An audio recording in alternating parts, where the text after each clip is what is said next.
On Perpetual Guardian Money Matters, we are talking about the classic mistakes that Kiwis make with their finances. Welcome, Charlotte.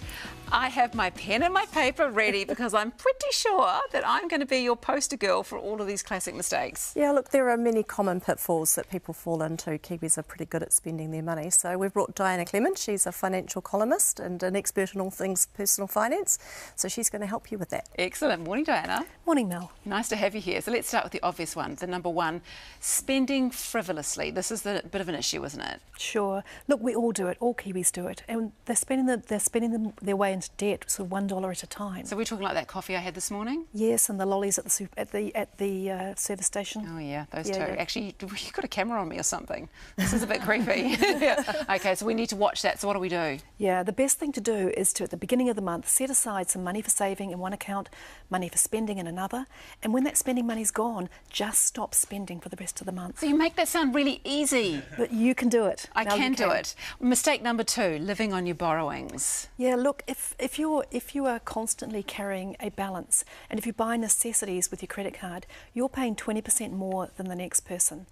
And the solution really is to start paying it down. Leave the card at home. Don't cut it up. Yeah, I was just getting cut it up in my ear. Someone was saying cut it up, but no, you can't do that. No. No, leave it at home.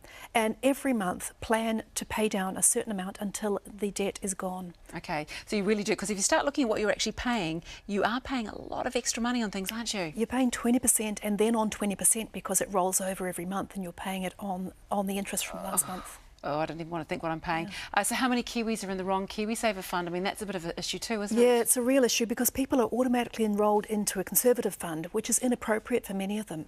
The thing is that if you stay in that conservative fund for your entire life, you could be tens, if not hundreds of thousands of dollars out of pocket. So how do you work out what you're actually in? You phone up your provider, or if you don't know your provider, you phone the IRD. It's funny because you say you don't know your provider, but a lot of people don't do that because they're just signed on default when they start working and they don't even look at it. Google KiwiSaver and you'll get the IRD's phone line. That sounds like a very sound thing to do. And I really like this one too. Money mistakes the Kiwis are making. We're not setting a good example for our children, are we? No, it's a real monkey see, monkey do. And we have that in our house. I've got to be so careful about what I do in front of the children. You know, if they see you buying a holiday on credit or a new kitchen on credit, what do you think they're going to do when they get money? They're going to use credit. Okay, so what's the solution to that one? It's to have a budget yourself, even if it's really hard. Put yourself on a budget and talk to your children about how you're spending.